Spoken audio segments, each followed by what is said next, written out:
Hi, I'm Courtney, and this is Something Positive for Positive People. Today, I am here with Hannah. Hannah, why don't you go on and introduce yourself? Hello, I am a 35-year-old Caucasian female, and I use she, her pronouns, and I'm a pansexual, polyamorous, positive person. Wow, that was a lot. That was a really good intro. So, let's start with pansexual. What is that? A lot of people see it as sort of an expansion on saying bisexual, where bisexuals sort of feel attracted to one gender or another, or at different times or together. They might not feel an attraction towards trans individuals, non binary, or genderless people, whereas I think we're all a bunch of cuties, so. All right, all right. So, you date literally across the board and off the board, above it, below it, next to it, around it, everywhere. I am bored. So you're all about just connection and vibes and anyone who you click with. Like if you're attracted, and it Yep. doesn't matter. People are awesome. It's very rarely that I develop a connection with somebody solely based on what's in their pants, so. All right. Okay. Now the second part of that, you said you were pansexual, polyamorous. Am I correct? Yes. Okay. So let's. Everyone should know what that means, but I explained it to my parents as though you can love more than one person, and loving one person doesn't mean you're gonna love another person less. They called me a hippie, but I did point out that they love all their children equally, and that they didn't love me less for having a sibling. So to me, it's just an expression that says that my partners and I have a lot of love to give, and we don't find that it ends when we become committed to each other, more like it grows and we want to share even more. okay. All right. Now I have to ask you this: is that how you got HSV2? No. Oh, okay. Well, do you want to go into that story? Sure. I got HSV2 in October of 2013. I was drugged and raped. I was drugged at my hole in the wall bar that I'd been going to for years, but there was an unknown person there, so but yeah, so a little bit after that, I started having symptoms, and I mean, it was pretty obvious something was wrong. So I ended up in the hospital for a few days with some pretty heinous symptoms, and it was a very dark time. But it's definitely like that was where I found out that I had HSV2, and they knew that I hadn't had it before because I have years upon years of the kind of testing that does show whether or not you have herpes or literally like anything. So, Can you give us more information on that kind of testing? Is that something that you specially request from your doctor, or is that something that? so yes, I am a little bit of a hypochondriac, just a little bit. But I was raised so religious that by the time I became sexually active, I was convinced God was going to strike me down. So I asked my doctor constantly, "What all can you test me for?" Mhm. And she said, "Well, we usually just do this, but if you want to get tested for herpes, we can do this as well. And if you want to get tested for HIV, you can do this test as well." So wait, HIV testing wasn't included with the STD testing that you were originally It's a getting? blood draw. So initially, when I asked for STD testing, they were only going to do something visual probably and a swab or something. So it is a Catholic company I work for. They had to keep it kind of, they had to be able to justify their testing. So they just kept saying that I was requesting it and that allowed them to do it. So they just kept testing me for everything. I would even ask, like, are there any new sexually transmitted diseases? Because I You had would all your love bases to covered. get tested for those too. Yeah, yeah. I'd like to be graded. I'd like to have report cards. That's a type of personality. I can't remember what it is, but someone who like always likes to know how they're doing. Yep. And I cannot remember the name of For me, it helped sort of relieve the fear around enjoying sex it.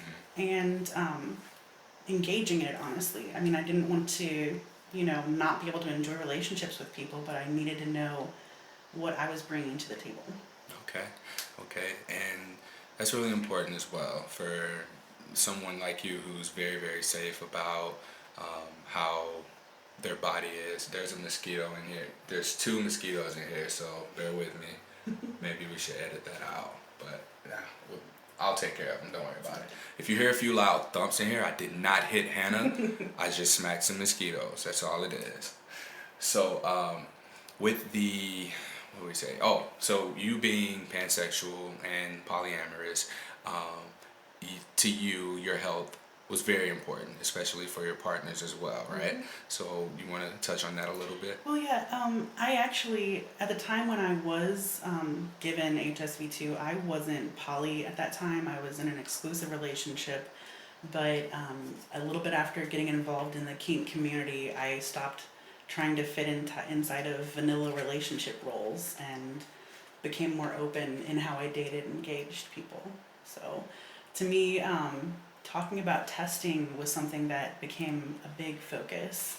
And I kind of learned more about it the more I got involved in the kink community, which was right about when I got diagnosed. So the individuals who are in the kink community, who are polyamorous, who have multiple partners, these are all safe people. Is that what we're saying? Aware people, and everybody practices like safe sex for the most part, but there are types of kink called risk aware consensual kink. It's called RACK, RACK. That sounds like something totally different. It is interesting. It's I met somebody whose fetish was high risk sex, and I actually stopped engaging them because I could see that I was basically an item on the menu for them, and they wanted to engage in risky sex with me, whereas I personally didn't want to have that on my conscience if they were to walk away with something. So I was like, thank you, but no thank you. Oh, wow. So, but yeah, it's a very open community. People communicate clearly, and in negotiations, it's one of the things you cover. There are negotiations in the kink community. Not before relationships, well, in some relationships, yes, like power exchange. But for instance, if you're going to be engaging in a scene where you're going to be submitting to somebody else for whatever reason, or topping someone else for whatever reason, you talk about. When you say topping someone, so growing up, where I grew up, topping someone off was one thing. We're not talking about giving them a blowjob. We're talking about something different when you say topping. Yep. So topping and bottoming, a top, or some people just widely associate that with a dominant role, is somebody who provides a sensation or type of experience. And a bottom is somebody who receives that experience or type of sensation. So if I were to tell you, hey, you should give me a back rub, that would be me asking you to top me, and I would sit there and receive a back rub. Technically, that's the easiest way to explain it. It's like giver, receiver. Yep. Oh, all right, that was easy. Now, then there's switchy, and then there's people like me who is a brat. So. Okay, so we're going to pause on that. Sure. We can definitely come back onto that Sure. later. So let's touch on, I know that this is a very dark place for you, having to revisit that moment in receiving HSV2, the way you got it. So we're just going to skip ahead from that and just go to how you felt once you got your diagnosis. I was in the hospital, and I had been literally like tested and viewed and probed and prodded by 5 doctors by this point in time. So I was a little bit numb, and the final doctor came in and just said, "Oh, sweetie, that's herpes." And she was so nonchalant about it. Actually, she called me pumpkin. And I just like sat there in a stupor, and she left the room, but the nurse stayed and held my hand because she could tell that I was not processing anything. And she just waited until I could like kind of verbalize my confusion over what they'd said the symptoms were all kinds of things, but they didn't really know yet. I have sensitive skin, so I was super aware of there being something wrong without knowing what. Right. So the ER couldn't figure it out. They admitted me, and I mean, I had kind of a rough first outbreak, but everybody in the hospital kept saying, "Don't worry, it's never going to be this bad again." And I kept thinking, it doesn't matter, I'm not going to get out of this hospital. I'm going to end my life. How long were you in the hospital? 3 days. Wow, 3 days for a herpes outbreak? It took that long for me to be able to move without painkillers. I wasn't able to use the restroom outside of the bed until day 2. Oh, wow. So you got sick and admitted into the hospital, found out you had herpes. So how did this... So the herpes was responsible for your body not being able to move. Were they able to explain this at all? It was, the pain was what was the problem, is that I had been assaulted, so I was already very, very messed up. And on top of that, having sensitive skin means that I was pretty much immediately having an outbreak that was pain I'd never known, had no idea what it was. Sorry, we're trying to kill mosquitoes. But basically, I knew that for me, as a self identified masochist, when there's pain so much that I don't want to stand up or walk, I needed help. And my fever, I had a fever that was spiking and I didn't understand anything.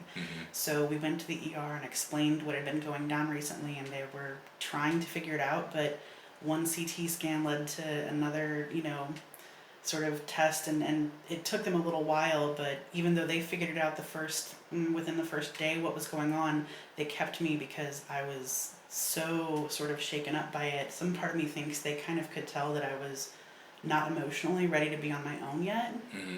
I think that's part of it, because at this point in time I was not sleeping yet, and it had been not sleeping pretty much since the assault.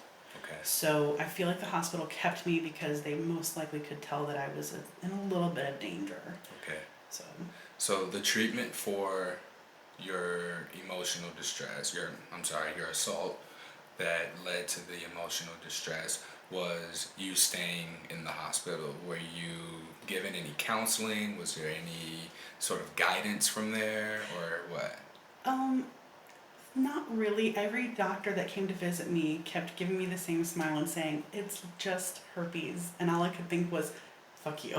Right. Do you have it? Yeah. Well, and that's where I feel like nobody was saying that. So Mm-hmm. I still sat in this room and felt extremely alone, because at this point I didn't know anybody with herpes. And I had to sort of just let go of my expectations for my future, and I saw nothing. I let go of my life and didn't see it picking back up, and was pretty much accepting that my life was over. So I wasn't able to sleep yet. I was still having panic attacks. Anytime I would start to nod off, I would freak out.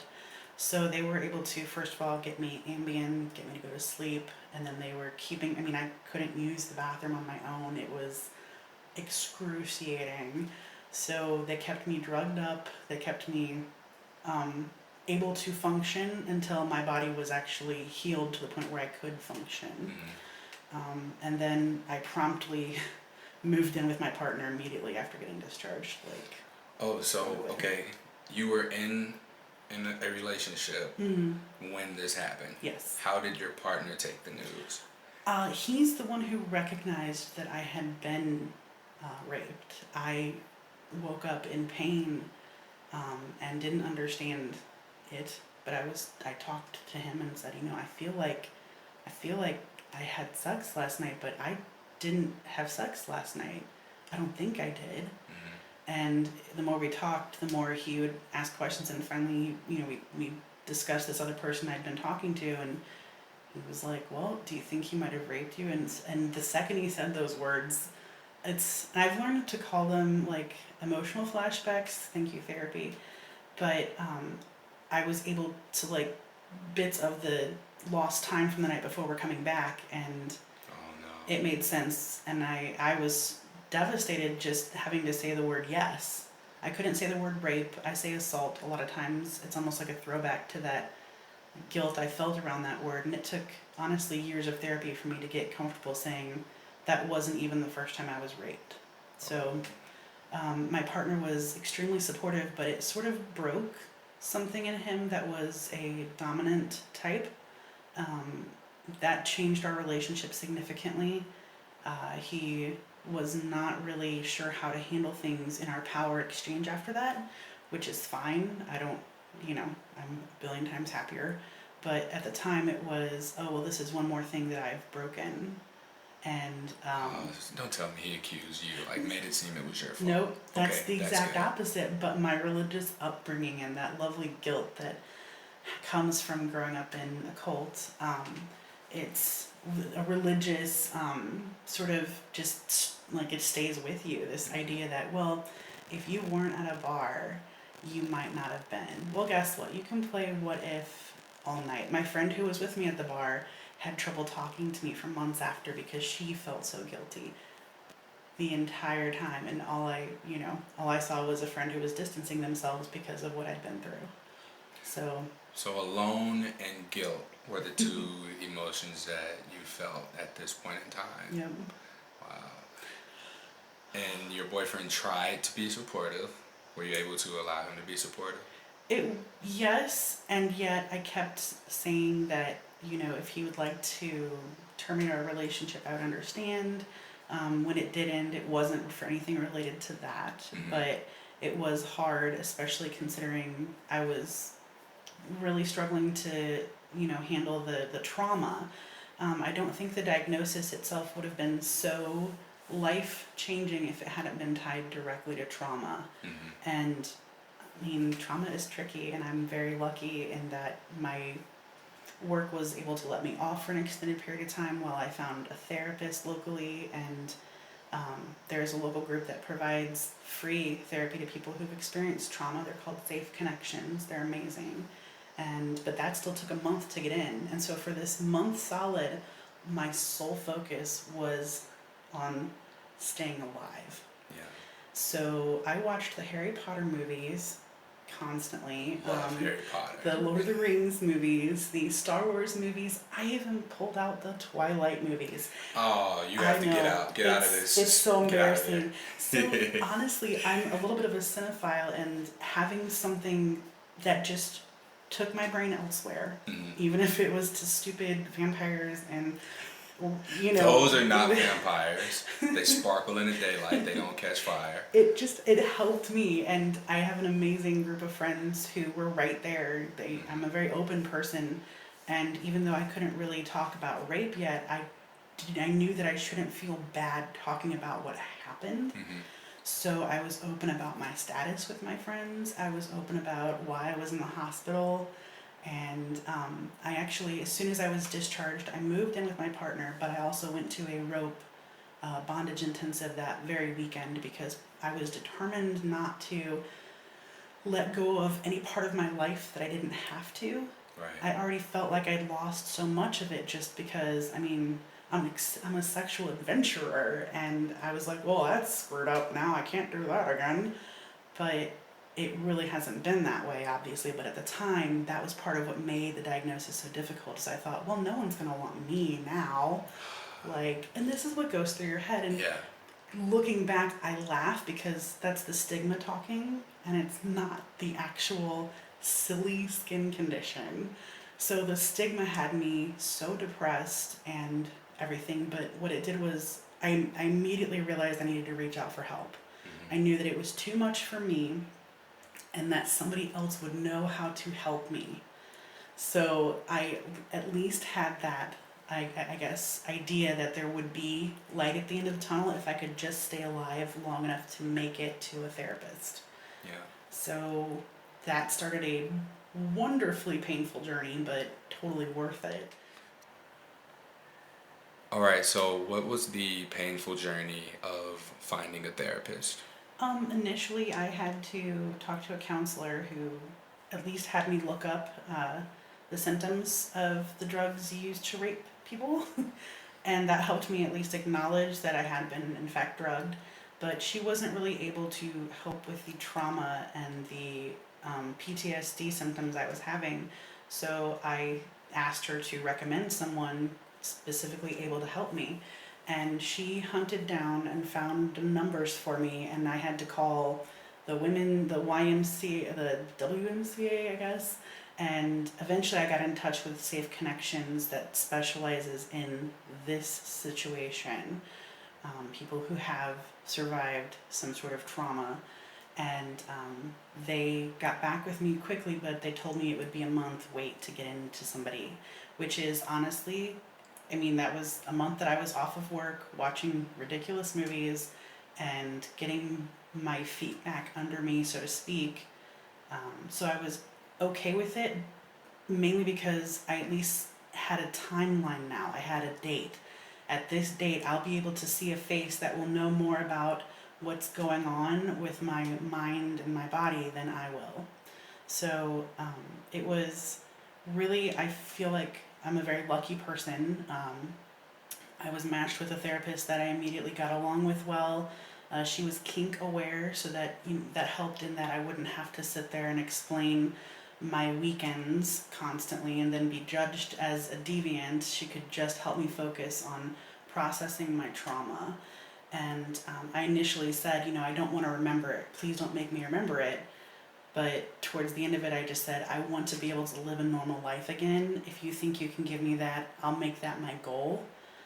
And so I wanted to stop having the spiraling, the thoughts. Every time I took my daily antiviral, I would have panic attacks. And it took a while for me to go to sleep if I was alone. And by that a while, I mean I didn't sleep alone for about 6 months after. So therapy was, 2 years I spent in it before we even got to the point where we were ready to process these specific events that brought me there. So it was a long journey, but that's mainly because I was raised in a cult, and that takes a lot of adjusting that I hadn't realized I'd been doing throughout my life. I would take responsibility for other people's actions a lot of times. So we learned this term called emotional caretaking, and it's been an amazing thing to learn, because once you learn about it and your sort of habits when it comes to other people and how their actions affect you and how you shouldn't apologize for them and how you should be able to hold other people accountable for their actions, that's when I began to accept that there are bad people in the world. I didn't deserve to get raped, no matter what my psyche or my neurosis might have told me at the time. Nothing I did said, please rape me. Nothing I did said, Nothing violate anyone me. ever says, please rape me. Right. And yet, at the time, in my head, I thought, well, this was one of my biggest fears, so of course it had to happen. In my head, I thought I had brought it upon myself. And not even specifically the rape. It was actually, this is how ingrained in the stigma was in me. I had been afraid of getting raped and having an STD. Wow. So in the back of my head, my grandmother was a pastor. She was the leader of the tiny cult that I grew up in. She would say things like, the thing you fear will come upon you. And it was very scary as a child, and it was very traumatizing. So this was a belief that was programmed into you as a small child. Yep. So by the time it happened, of course I couldn't remember, I disassociated for almost the entire evening afterwards. So I had no idea why when I woke up in the morning I was in pain. But when it did click, when I was leaving the hospital, I was full of, well, of course it happened to me. I was afraid of it. Of course it happened to me. So therapy helped me undo so much that allowed me to find balance in my life again and slow down the spiraling thoughts of, this one moment I had no control over is going to be controlling the rest of my life. This virus doesn't control anything except the fact that I'm more selective in who I will let into my bed. Mind you, it hasn't whittled down the number of people waiting at all. The number of people waiting? You got a waiting list? Hey, I got a full dance card. Hey, take a number, please. I have a full dance card. My time is precious. And C17. Right? I'm like, if you got to prove that you are worthy to be considered. Okay. So, but that's... Love that confidence, This is me now. Me then was like, oh, poor me. Nobody's ever gonna... I couldn't see myself engaging anybody. Mm-hmm. So after I ended my relationship that I was in at the time, I was very happy to just stay single and develop a network of friends that were comfortable with my status. Yeah. Because I was terrified of developing a relationship. No, we in the hood. Somebody just got shot. Ambulance coming down the street. Hold on, wait for it. Just wait on it. That would have been nice to be able to keep in there, but I'm definitely not keeping that in there. All right, you can continue. Okay, so being single after getting my diagnosis, I was just beginning therapy, and I was getting the confidence to be like, hey, I'm going to disclose up front, or I'm going to do this, or I'm going to do that. But in the community, in the kink community, I was also engaging my first play partners outside of a relationship. So I was meeting people and having extensive conversations with them. Nobody's coming in here. The door's locked. I promise. Okay. That was a buzz. I told you we in the hood. I was having extensive conversations with people in sort of I guess before we would engage in scenes. So me and this person and their girlfriend were gonna wrestle. Well, in general terms, you don't have to say, "Oh, hey, by the way." But for instance, we were gonna wrestle, and then we were gonna do a scene that involved, spanking and flogging and canes and electrical play. You are into some shit. So, variety is the spice of life. So I needed to find a way to disclose to people, and I had never done it before. I hadn't had to disclose. My partner that I was with was in the hospital with me when they gave me the diagnosis. So having to say those words to someone I knew was going to take guts. So I went on Craigslist and I created an ad and I posted it in every form that applies to my sexual preferences. And I literally just said, bam. I mean, I think 31 at the time. I'm like 31-year-old HSV2 positive. What's up? And I figured this would allow me to get all of the things people might say to me, get myself sort of immune to it. So you were expecting for people to be mean about it. You were expecting people to say, you dirty, nasty. Especially the word dirty, because in my head I was... What is it? It's the stigma. DDF or something? Oh my gosh, right. And all I could think was, I'm not dirty. Yeah. Like, I have HSV too. You probably have something you don't even know about because you probably aren't as big into testing as I am. Not to be rude, but ignorance is bliss. Unless you've been tested specifically for this, I assume you have it. Mm-hmm. So you don't really get to throw any shade at me. But at the time, this was my sort of test. I wasn't actively seeking anybody off Craigslist. I could give a fuck about Craigslist. What I wanted to see was what happens when you disclose to strangers. Mm-hmm. What happens when you throw this part of your life out there? And I got so many messages from people who were just saying thank you. They were amazed at the courage it took to post that, whereas I just thought I was being bratty. I had a lot of conversations. There are people I'm still friends with because of that simple post. I still didn't know anybody, though, who had it. I did find a local group because I found somebody on Craigslist who had an ad up and they were disclosing up front, and I was like, oh my God, that's amazing. But as far as having in-person conversations, I still had no experience until it came time to disclose to my top and his girlfriend. So we went to lunch and I sat down and disclosed to a couple for my first time. And I felt amazing about it because, yes, I got emotional because I was talking about trauma. I didn't get emotional because I was talking about HSV. Yeah. And they were really appreciative. At the time, I even had a document of, it was a Word document that I put a bunch of links into to different sites so that they could read studies and understand what actually being sexually engaged with me would mean. So your goal was educating. That was your angle. Your angle was, all right, I'm going to tell these people, I'm going to educate these people. Okay. And they were super, we've been together for 3 years as play partners now. Wait, you're still together? I adore them. They're amazing. My God. They're not people I'm dating. They're just partners that we play together. Okay, so this couple, do they have HSV? No. They don't? No. Okay, so their response was acceptance. They were very accepting of you. They really appreciated me telling them. Now, did this change the dynamics of the relationship? Did it cut things off? Or? It deepened things in that they understood some of my boundaries were very specific in play. This was a masochist, sadist type of relationship. Yeah. So they now understood why certain things were so important to me. They didn't need to know that I'd been assaulted to respect those boundaries, but it gave them more of an understanding of why those boundaries existed. Oh, okay. They are people that, they literally have helped me move 2 out of 3 times that I've moved. They're amazing. These are legit friends, like drop you off I at the airport. We are solid. So, and that was my first time disclosing, and after that it only got easier. But the further I got in therapy, the less even emotional I would get because of the trauma aspect of it. And initially, I used that to sort of make it clear that I didn't get HSV by being promiscuous. I don't have a problem with people who are promiscuous. I feel like you should have as much fun as you want to have. I definitely feel like it's your right to do what you want with your body and that we shouldn't shame each other for enjoying our lives. But I used it as an example of here's why I'm going to have some boundaries you might find obscure. So, disclosing about the rape and the HSV together has changed over the years. A lot of times I tell them about one and not the other.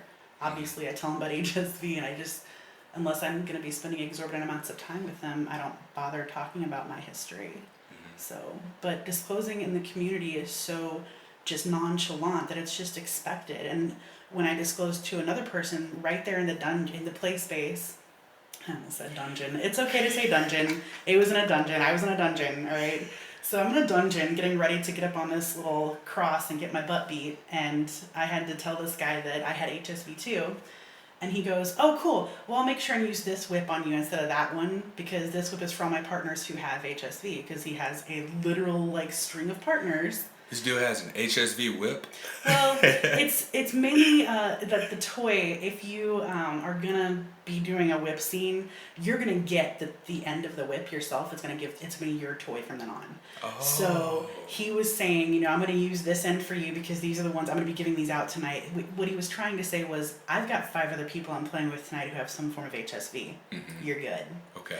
So that said, it is funny to think of it as an HSV whip. So I'm just going to think of that now and tell him that. I'm going to tell him that the next time I see him. All right, so let's get a little bit away from the kink. Sure. And I know everybody is probably, we've got people like leaning in right now listening, but more so about finding therapy. So you were able to make it to therapy. You set a goal for yourself. Okay, I am going to stay alive long enough to make it to therapy. That's all I have to do. Yeah. When you say I need to stay alive long enough, is that because you were contemplating suicide or because you were in so much pain? The pain went away. I mean, I had, my body took a little bit to heal because assault, it's a violent thing. Yes. That took a little while, but I knew that I was suicidal. I had not just thought of it, I had figured it out how I was going to do it. And I basically was thinking as soon as I had saved up enough money so that my funeral would not be a burden to the people in my life, that, I was going to take care of this. I was just done. Life had thrown me so many lemons. Why would I bother now? It's clearly not meant for me. I'm kind of done, But I also recognize that these are feelings and thoughts that are coming from a skewed perspective. There's no way to go through a life change that you weren't expecting and not experience some sort of grief and not respond to it the way you would trauma.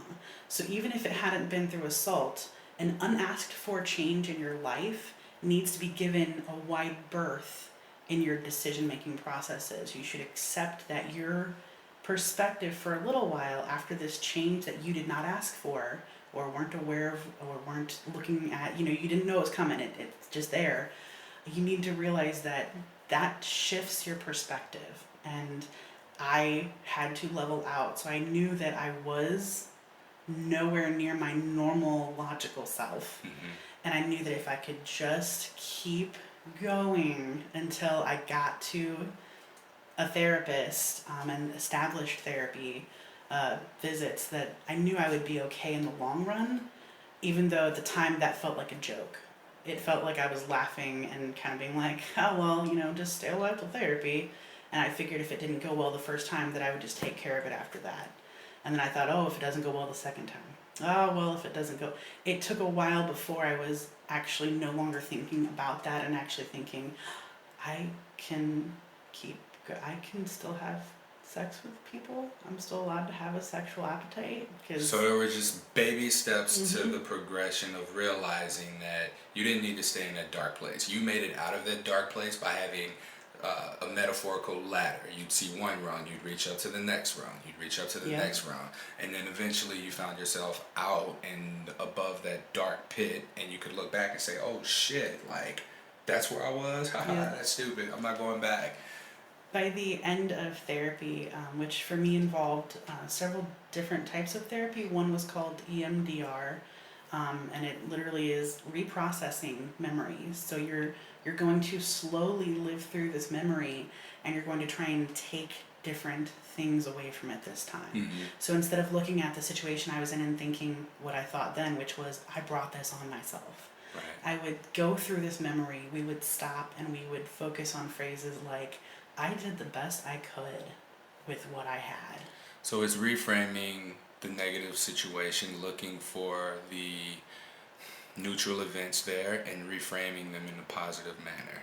And basically, by the time I got out of therapy, which that EMDR was super helpful for me, but it also had side effects of things like night terrors and suicidal ideation. So you had to have your feet under you to go through this. Okay. But by the time I got out of therapy, we were reprocessing the night itself, and we would stop, and she would ask me how I was feeling, and my emotional status, my state was like tensed up, ready to dive into a pool. Like, I fucking got this. Bring it the fuck on, motherfucker. Like, That's what I'm talking about. she was like, I think you're good. If you need anything, call me. And I'm like, ah. Like, whenever I see her at events or anything, I always hug her, and I'm a big fan. And I know that it isn't just her, it's that this is the gift that therapy is to people. It gives you back your life and gives you more of yourself to live your life. So part of it, again, was focusing on resources where I felt inadequate to handle my life when I went there. I felt like it was all too much for me. We developed sort of ways to recognize how I was spending energy taking care of other people's decisions, like the assaults and the rapes in my life, but also like different partners in my life. I've been with abusive people, and we definitely focused on ways to sort of address, recognize, and sort of kind of be proactive about handling your everyday life so that your energy levels don't get zapped just trying to deal with other people. Right.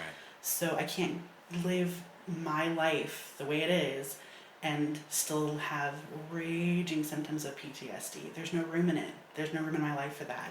I can't have panic attacks every time a door closes or somebody walks by that looks like the person I think it might have been. Yeah. So therapy definitely gave me the sort of ladder to climb out of that pit that I was in after the assault. We are trying so hard to kill these mosquitoes while we talk.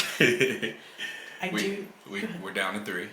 All right. I do want to point out that there are so many hotlines and resources available, even if you just type in therapists near me into Google. But I personally mentioned earlier the Safe Connections. They are amazing and they are free. Can you tell us a little bit about Safe Connections, where we can find them? They are located resources. They're located off of Hampton, but if you Google Safe Connections, you will find their number. They handle trauma cases or cases where you're in a relationship that's either abusive or unhealthy for you, or if you've just like me, like I had something happen that I hadn't asked for. I was violently assaulted and I needed to live, and they put me back together. They have all different kinds of therapy, from group therapy to individual, and because of the nature of my situation, we jumped right into individual therapy. And we finished it. Our final session was a beautiful art therapy session where we just drew a picture together, like me and my therapist, and it was amazing. Okay. But they are a fantastic organization. You see them at Pride Fests, you see them at all kinds of things. They're just great. They're a great resource to the community. And by community, I mean the area of St. Louis. Oh yeah, we had a discussion about people saying they're in the community or involved with the lifestyle and how that can mean so many different things. Any number of things. I'm aware of the leather lifestyle and community, the kink lifestyle and community, and there's just so many. The kayaking community, you know. The yacht community. The yacht book club. Oh man. All right, so Hannah, looking back now, from where you are now, going back to that place of where you were first diagnosed and you were in the hospital, what would you go back and tell your guilt-ridden self, your fearful to be alone, guilt-ridden self? What would you say to that Hannah in order to get her to bounce back and recover faster, to let her know that everything's going to be all right? On the other side of this, you're going to be able to chase your dreams. I don't think I would have believed it, but it's so true. I mean, I am living the life that I had been afraid I'd lost the chance at. And I've had so much love, and I have so much love in my life. And I've come so far from that person in that room contemplating how to kill herself that I know I might not have believed it, But if I could say anything, it's that your dreams are going to be there and you're going to be able to get them. You just have to hang on. That said, I know that, like I said, there was a lot of stuff for me to even call it rape, to even say the word herpes. So I don't think that anybody should be hard on themselves. And we're human. It takes time for us to process things. Yeah. There's no right way specifically. There are a whole lot of wrong ways, but there's no one right way that's going to work for everybody. And I still feel truly lucky that therapy was available to me, time was available to me, and most of all, support. My friends, my family, my lovers, my community. And so you were able to seek support in your community of people, your lifestyle, so the things that you enjoy, the kink community. Mm-hmm. So if I were in like, I don't know, some sort of book club or Mm-hmm. anything like that, do you say that someone like me who, let's say I found out I have herpes and I'm a part of a book club regularly, should I begin by disclosing to those people?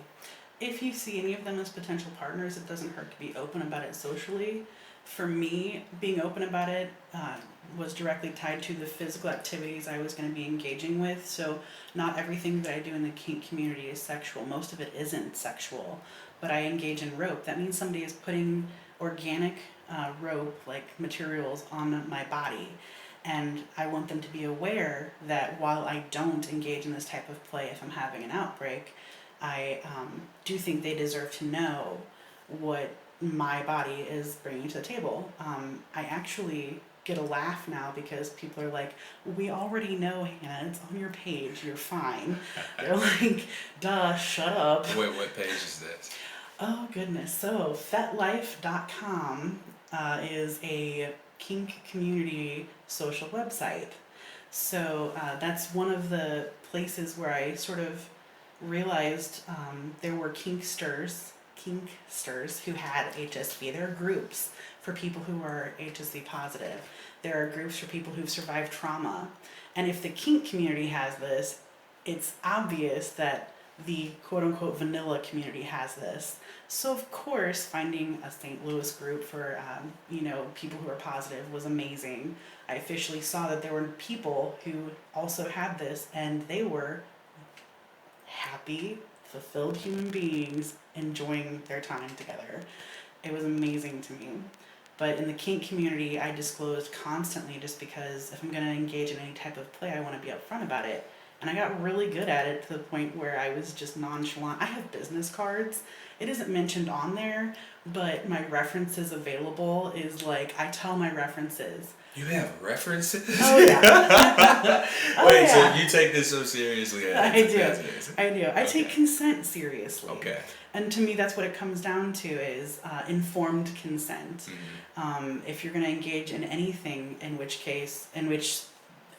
heaven forbid, blood happens or something, you should know what's in my body and be aware of it. Just like I should be aware of if you've agreed to tie me up. Well, I should know if you have low blood pressure, because if you get me tied up and suddenly you pass out, I need to be prepared for that eventuality. Yeah, right? We would discuss different play. I'd be like, maybe I'm not going to let you string me up. Like, maybe let's do something low key. So.